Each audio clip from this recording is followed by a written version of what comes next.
Hello everyone. आज हम करेंगे next topic when the new partner does not bring his share of goodwill in cash.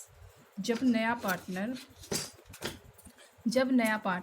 Does not bring मतलब लेकर नहीं आता है हिज शेयर ऑफ गुडविल के हिस्से को इन कैश में। जब नया पार्टनर जैसे ए बी है और सी न्यू पार्टनर आया, तो सी है, वैसे तो जैसे मान लो वो ए और बी सेक्रीफाइस करेंगे, सी मीन्स न्यू पार्टनर के आने पर। बट अगर वो उसके बदले में फिर वो जो ए और बी सेक्रीफाइस करेंगे, तो उसके बदले में जो सी आया है उससे वो गुडविल का भी हिस्सा लेंगे। बट यहाँ पे इसने ये कंडीशन लेके आया कि जब न्यू पार्टनर एंटर करता है ना, वो अपने हिस्से की गुडविल को नहीं लेके आता है कैश में। तो उस कंडीशन में आप अकाउंटिंग ट्रीटमेंट क्या करोगे? तो इसने ये बोला अकाउंटिंग स्टैंडर्ड 26, जैसे हमने 11th में पढ़ा था। अकाउंटिंग स्टैंडर्ड 26 क्या कहता है हमें? अकाउंटिंग स्टैंडर्ड 26 में ये लिखा गया है कि गुडविल को बुक्स में तभी रिकॉर्ड करेंगे जब उसके प्रतिफल स्वरूप नकद या नकदी के बदले कुछ मूल्य चुकाया गया। इसका मतलब क्या है कि अकाउंटिंग स्टैंडर्ड 26 हमें ये कहता है कि गुडविल को बुक्स में तभी रिकॉर्ड करेंगे जब हम उसके बदले में कुछ मूल्य चुकाते हैं। इसका मतलब क्या हुआ कि हम सिर्फ परचेज गुडविल को ही बुक्स में रिकॉर्ड करेंगे। परचेज गुडविल का मतलब क्या है? अगर हम उसको खरीदते हैं तभी उसका अकाउंटिंग ट्रीटमेंट करेंगे, अदरवाइज उसको हम छोड़ ही देंगे। जैसे खुद ही बनाते हैं, हम खुद ही जनरेट करते हैं गुडविल को, तो उसकी कोई भी अकाउंटिंग रिकॉर्डिंग नहीं करेंगे। ठीक है, तो किसी सांसदर के एंट्री के टाइम में या रिटायरमेंट के टाइम में या उसकी डेथ होने पर या फिर जो प्रेजेंट पार्टनर है उनके बीच प्रॉफिटिंग शेयरिंग रेशियो में चेंज होने पर फर्म के पुस्तकों में गुडविल अकाउंट नहीं खोला जाता है। ठीक है, इसने खोला किसी सांसदर के प्रवेश के समय, अवकाश ग्रहण के समय, मृत्यु के समय और वर्तमान सांसदर के लाभ विभाजन अनुपात में परिवर्तन के समय फर्म की पुस्तकों में गुडविल अकाउंट नहीं खोला जाता। मतलब यहाँ पे हम गुडविल अकाउंट बनाएंगे नहीं, जैसे हमने बना लिया, जैसे हमने पढ़ा था लेजर में हम पढ़ते हैं कि गुडविल अकाउंट, बट यहाँ पे हम गुडविल अकाउंट को नहीं बनाएंगे। किस कंडीशन में नहीं बनाएंगे? प्रवेश के समय, अवकाश ग्रहण के समय, मृत्यु के समय, वर्तमान सांसद के लाभ विभाजन अनुपात के में परिवर्तन के समय फर्म की पुस्तकों में हम गुडविल अकाउंट नहीं बनाएंगे, क्योंकि यह नॉन परचेज गुडविल अर्थात इंटरनली जनरेट गुडविल होगी।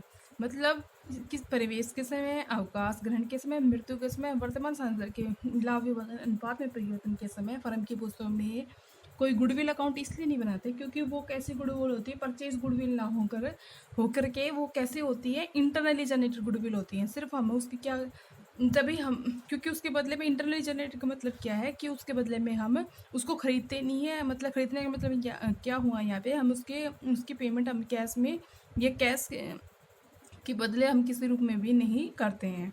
तो इसने लास्ट में कंक्लूजन में यही पॉइंट ध्यान में रखना स्टूडेंट आप, जब गुडविल को मूल्यांकन किया जाता है और नया सांसद अपने हिस्से की ख्याति को नकद में नहीं लाता है, तो गुडविल के लिए समायोजन सांसदों के पूंजी खातों के माध्यम से किया जाना चाहिए। इसका मतलब क्या है यहाँ पे? अगर मान लो नया पार्टनर है, वो गुडविल नहीं लेके आता है, तो ये मेन पॉइंट है, इसको पे लाइन ड्रॉ कर देती हूँ मैं। अगर वो गुडविल नहीं लेकर आता है, तो गुडविल के लिए समायोजन हम कहाँ से करेंगे? जो नया सांसद है उसके कैपिटल अकाउंट्स के माध्यम से हम करेंगे। गुडविल के लिए समायोजन सांसदों के पूंजी खातों के माध्यम से करेंगे। समायोजन कहाँ से करेंगे? जो सांसदों के पूंजी खातों के माध्यम से किया जाना चाहिए। इसके लिए नए सांसद के करंट अकाउंट को उससे के हिस्से की ख्याति से डेबिट कर दिया जाता है और पुराने सांसदों के पूंजी खातों को उनके द्वारा किए गए सैक्रिफाइस के अनुपात में करेक्ट कर दिया जाता है। मतलब यहाँ पे क्या हो, जो न्यू पार्टनर होता है उनके हिस्से की राशि से तो क्या कर देंगे? डेबिट, और जो ओल्ड पार्टनर होता है और उसके हिस्से की अमाउंट से हम क्या कर देंगे? क्रेडिट, क्योंकि नया पार्टनर ना गुडविल तो लेके नहीं आता, तो जो भी हम क्या करेंगे, हम जो पुराने सांसदों के पूंजी खातों के माध्यम से कर देंगे। लेकिन यहाँ पे एक बात ध्यान में रखना स्टूडेंट, यहाँ पे हमने क्या लिखा है? करंट अकाउंट लिखा है। करंट अकाउंट का मतलब क्या है? जो न्यू पार्टनर है जो न्यू पार्टनर होता है उसकी कैपिटल अकाउंट में उसकी कैपिटल में कोई भी चेंज नहीं होता है। इसलिए हमने यहाँ पे कैपिटल अकाउंट करके हमने क्या रखा है? Current account. मतलब जो उसने कैपिटल लगाई है उसमें कोई भी चेंज नहीं आएगा। ठीक है। नेक्स्ट देखो, वैसे जनरल एंट्री यही होगी, new partner capital current account account debit to old partner capital account. ये कब होगी एंट्री, जब नया पार्टनर अपने हिस्से की अमाउंट को नहीं लेके आता है। अब देखते हैं illustration 35, A B are partner sharing profit in the ratio of 3:2। They admit C into the partnership with 1/4 share in future profit. The new profiting sharing ratio is 5:4:3। C brings into the business rupees 50,000 for his capital but could not bring any amount of goodwill। मतलब सी क्या लेके आता है business में, 50,000 वो capital के लेके आता है, बट वो क्या नहीं लेके आता, गुडविल को नहीं लेके आता। तो यहाँ पे गुडविल को नहीं लेके आ रहा, तो एंट्री हमने ये वाली करनी है। ठीक है। The firm goodwill on the C admission was valued at 40,000। मतलब ये पूरी फर्म की गुडविल है। तो हम गुडविल में किसके हिस्से को निकाल लेंगे, जो न्यू पार्टनर है। यहाँ पे न्यू पार्टनर कौन है, सी हुआ है। तो इसके हिस्से की गुडविल को निकाल करके और ये वाली एंट्री कर देंगे, क्योंकि वो अपनी गुडविल की अमाउंट को यहाँ पे could not bring any amount of for goodwill, मतलब कोई भी अमाउंट वो गुडविल की लेकर नहीं आता है। तो इसके लिए हमें जनरल एंट्री कर दी है। ठीक है। अब हम करते हैं question 35।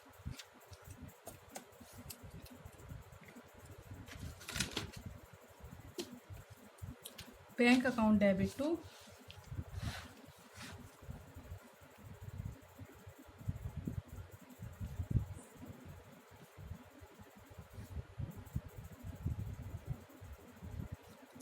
seize capital account, the amount of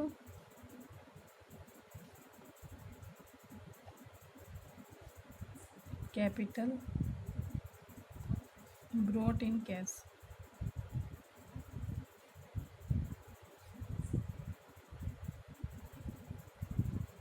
क्या कितना लेके आता है वो, 50,000।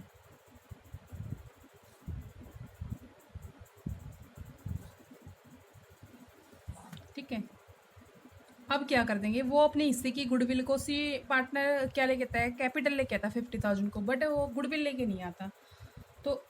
तो हम क्या करेंगे, हम ओल्ड पार्टनर कैपिटल अकाउंट से उसको एडजस्ट कर ले लेंगे। तो एंट्री क्या बन जाएगी, new partner current account debit to old partner capital account. तो न्यू पार्टनर कौन है यहाँ पे, सी है, तो C is current account debit, C current account debit to old partner कौन है, A is capital account to B is capital account.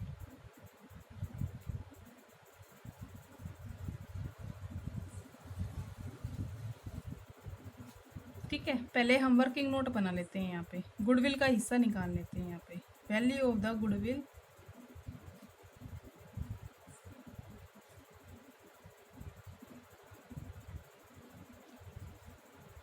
Goodwill of the firm 48,000। सी का हिस्सा निकालते हैं, सी शेयर ऑफ गुडविल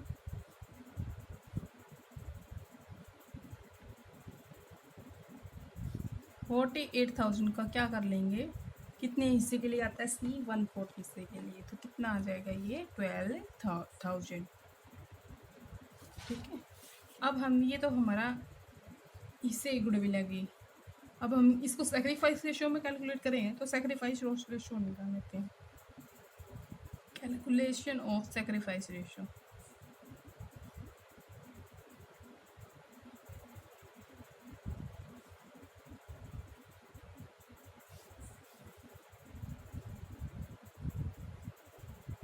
ए का और बी का निकालते हैं, ओल्ड रेशियो माइनस में न्यू रेशियो।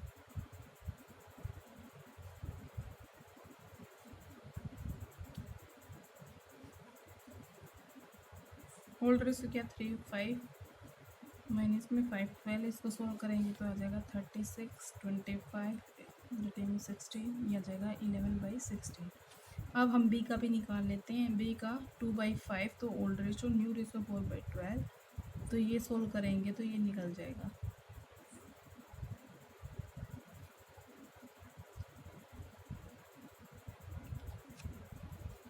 11/4 आ जाएगा। अब इसको बांट लेते हैं। जो 12,000 की गुडविल है उसके हिस्से की गुडविल कितनी आती है, 12,000। तो 12,000 को ओल्ड पार्टनर के कैपिटल अकाउंट से एडजस्ट कर लेते हैं। तो इसको हम किस रेशो में बांट देंगे, 11:4 में। 11:4 में बांटोगे तो ए के हिस्से में क्या आ जाएगी 2800 और बी के हिस्से में आएगी 3200 रुपये। तो क्या आ जाएगी current account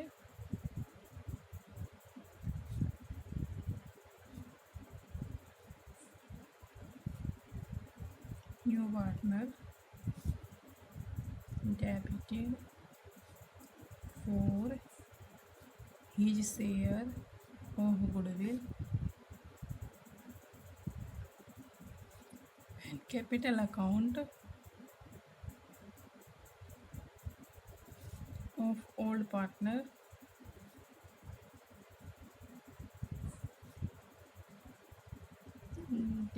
credited in sacrifice ratio 11:4 में। ठीक है, अब नेक्स्ट क्वेश्चन करते हैं 36।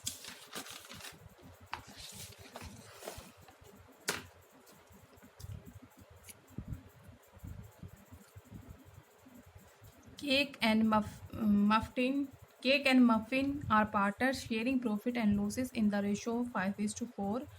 ठीक है, मतलब इनका जो ओल्ड पार्टनर का रेशो दिया गया 5:4। On 1 April 2016 they admit cookies को एडमिट किया एज ए न्यू पार्टनर के रूप में। कितना हिस्सा दिया गया 1/6 share in the profit of the firm. The new ratio agreed, उनका न्यू रेशो क्या था 3:2:1 है एज ए गुडविल के रूप में। At a time of cookies admission is to be valued on the basis of capitalisation of the average profit of the last 3 year. इसने बोला है कि आपको ना गुडविल निकालनी है। Goodwill at a time of cookies admission is to be valued on the books of capitalisation of average profit capitalisation of average profit of the last 3 year. आपको किस मेथड से गुडविल निकालनी है? Capitalisation of average profit method से आपको goodwill लेनी है। The last 3 year का प्रॉफिट दिया गया है, इसमें वो दिया गया 14 का दिया गया है, 39,000 है। इसमें कितना लॉस है 9,000 का अब नॉर्मल लॉस है। 15 का दिया 83,000, इसमें अब नॉर्मल गेन है 8,000 का। और 16 का दिया गया है 72,000, ये प्रॉफिट है। On 1 April 2016 the firm had asset of rupees 8 lakh, मतलब एसेट की वैल्यू दी गई है 8 लाख और क्रेडिट की वैल्यू दी गई 3,60,000। ठीक है, नेक्स्ट देखो, the firm had a reserve fund of rupees 40,000। The firm का रिजर्व फंड का अमाउंट दिया गया 40,000। While partner capital account so a balance of rupees 4 lakh और कैपिटल अकाउंट का बैलेंस कितना दिया गया है 4 लाख का। The normal rate of return expected from his class of business is 13%। Normal rate of return कितनी दी गई है 13%। Cookies bring in 2 lakh for his capital. Cookie कितना लेके आते थे 2 लाख लेके आता है कैपिटल के रूप में, but is unable to bring in cash for her share of goodwill. Cookies ना 2 लाख लेके आता है कैपिटल का, बट वो लेके नहीं आता, किसका हिस्सा नहीं लेके आता, वो गुडविल का हिस्सा नहीं लेके आता। तो तुम्हें क्या करना है, calculate cookies share of goodwill in the firm. तो आपको क्या निकालना है यहाँ पे कुकीज़ का हिस्सा निकालना है, गुडविल का हिस्सा कितना आता है। सो यूर वर्किंग क्लियर, आपको मतलब वर्किंग नोट बनाना अच्छे से। आपको ये निकालना है क्योंकि कुकीज़ का गुडविल में हिस्सा कितना निकालना है, बट यहाँ पे गुडविल तो दी गई नहीं है। गुडविल तो इसने बताया कि उसको कैपिटलाइजेशन मेथड से आपको निकालना है। ठीक है, और फिर नेक्स्ट में क्या करनी है, आपको pass general entry at the time of cookies admission. जब कुकीज़ का एडमिशन हुआ है तो उस टाइम जनरल एंट्री क्या बनेगी वो और बनानी है। ठीक है, तो पहले हम क्या निकाल लेते हैं, क्योंकि यहाँ पे हमने कुकीज़ का गुडविल का हिस्सा निकालना है, तो पहले तो हम गुडविल का अमाउंट निकालेंगे ना, तभी तो उसके हिस्से की गुडविल को निकाल लेंगे। तो कैलकुलेशन ऑफ वर्किंग नोट में दिखाती हूँ, वर्किंग नोट है ये। वर्किंग नोट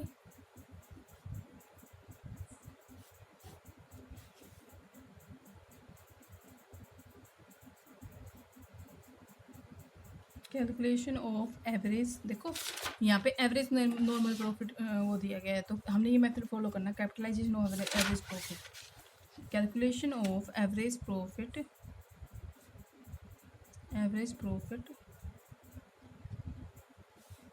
ये देगा 31 मार्च 2014 39,000 है। इसमें अब नॉर्मल लॉस है, तो हम ऐड कर देंगे 9,000, तो ये आ जाएगा 48,000। फिर है 31 मार्च 2015 को क्या देगा 80,000 83,000 का प्रॉफिट है, बट इसमें अब नॉर्मल गेन है वो है 8,000। तो हम अब नॉर्मल गेन है तो उसको नॉर्मल बनाने के लिए हम उसमें से लेस कर देंगे, तो ये आ जाएगा 75,000। ठीक है, नेक्स्ट क्या है, 31 मार्च 2016 को दिया गया है 72,000 का क्या है आपका प्रॉफिट दिया गया है, तो ये आ जाएगा 72,000। तो इसको ऐड कर देंगे तो टोटल कितना आ जाएगा 1,95,000। ओके, हम क्या निकाल लेंगे, एवरेज नॉर्मल प्रॉफिट निकाल लेंगे। एवरेज नॉर्मल प्रॉफिट 1,95,000 को आप कितने से डिवाइड कर दोगे, 3 से डिवाइड करोगे तो ये कितना आ जाएगा 65,000 आपका एवरेज नॉर्मल प्रॉफिट आ गया। ठीक है, ये तो आ गया आपका एवरेज नॉर्मल प्रॉफिट। अब तुम मतलब नॉर्मल प्रॉफिट आ गया तुम्हें। अब फॉर्मूला क्या होता है इसका, capitalisation of value of average profit का, कैपिटलाइजेशन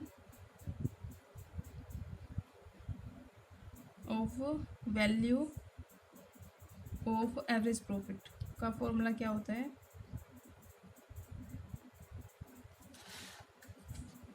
ये आ जाएगा average normal profit, average normal profit divide by normal rate of return into में 100। ठीक है, अब इसमें पुट करेंगे तो 65,000 का एवरेज नॉर्मल प्रॉफिट आ गया, नॉर्मल रेट ऑफ रिटर्न 13 और इनटू में 100। इसको सॉल्व करेंगे तो कितना आ जाएगा 5 लाख। ये क्या होगा, ये आ गया capitalisation value of average profit, capitalisation of value of average profit. ठीक है, अब तुम क्या निकालोगे, देखो गुडविल का फॉर्मूला क्या होता है, गुडविल का फॉर्मूला इस मेथड में ये आ जाएगा capitalise value of average profit minus में नेट एसेट, ये होता है फॉर्मूला। ओके, फॉर्मूला तो हमारा ये होता है, बट हमने ये चीज़ तो निकालनी, capitalisation value of average profit कितना आएगा 5 लग गया, बट नेट एसेट है निकालनी है। अब नेट एसेट का फॉर्मूला क्या आ जाएगा, अगर हमारी क्या दी गई है क्वेश्चन में, हमारी दी गई है, देखो ये दिया गया है क्वेश्चन में, उसकी असेट कितनी है 8 लाख की, लाइबिलिटीज कितनी है, क्रेडिटर की कितनी पेमेंट करनी है 3,60,000 की, तो 8 लाख में 3,60,000 लेस कर देंगे तो हमारी क्या निकल के आ जाएगी नेट असेट, सॉरी ये है हाँ ये आ जाएगी नेट एसेट निकालनी है। नेट एसेट का फॉर्मूला क्या होता है निकालने का, टोटल एसेट में से हम आउटसाइड लाइबिलिटीज़ को लेस कर देंगे। ठीक है, टोटल एसेट कितनी है हमारी 8 लाख की, 8 लाख में से अगर हम 3,60,000 लेस करेंगे तो क्या आ जाएगा 4,40,000। ठीक है, ये आ गया। अब हम गुडविल को निकालते हैं, गुडविल का जो हमने फॉर्मूला लिखा था capitalisation value of average profit में से नेट एसेट घटा देंगे। Capitalise value of average profit कितना 5 लाख, ठीक है, और नेट एसेट कितना है 4,40,000, तो कितना निकल के आ जाएगा, ये आ जाएगा 60,000। अब इसकी एंट्री करेंगे,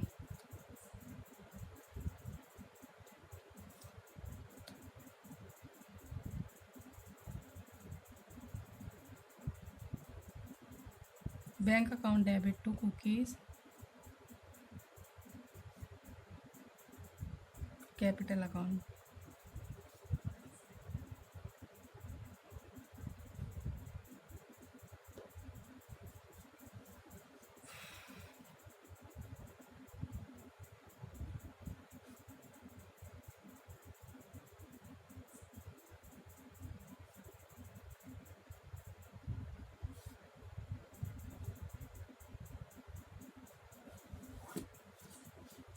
अब वो अपनी अमाउंट को लेके नहीं आता है कुकीज़, तो हम उसके जो ओल्ड पार्टनर उसके कैपिटल अकाउंट से एडजस्ट कर लेंगे। तो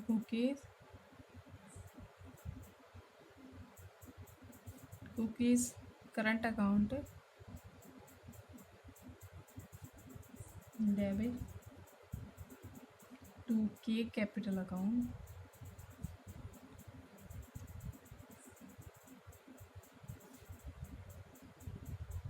to move in capital account. अब इसको हम मतलब सेक्रीफाइस रेशियो में बांटेंगे ना, तो नरेशन लिखती हूँ मैं। इस share of goodwill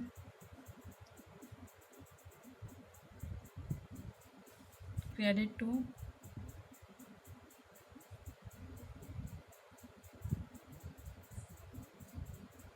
sacrifice ratio. Sacrifice ratio क्या है? सेक्रीफाइस रेशियो पे हमें कैलकुलेट करना पड़ेगा, ठीक है। निकालते हैं हम वर्किंग नोट में सेक्रीफाइस रेशियो।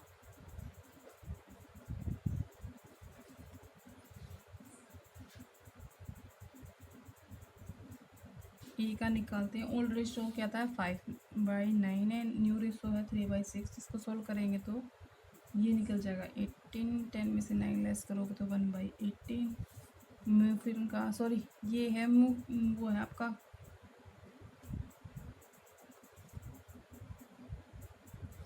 केक का निकाल रहे हैं। केक ओल्ड पार्टनर था ना, और यहाँ पे कौन था ओल्ड पार्टनर?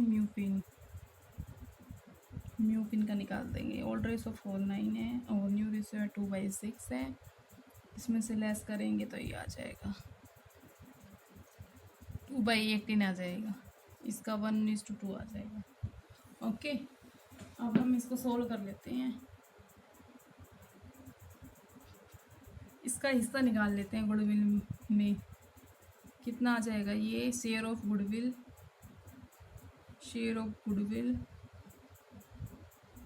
कुकीज़। देखो पूरी फर्म की गुडविल कितनी है? 60,000। 60,000 में कुकी का हिस्सा कितना था? कुकी का हिस्सा था देखो 1/6 था, सॉरी 1/6 है, तो 1/6 करोगे तो कितना आ जाएगा? 10,000। अब इस 10,000 को ही तो बांटोगे आप सेक्रीफाइस रेशियो में। सेक्रीफाइस रेशियो क्या निकल के आ गया यहाँ पे? 1:2।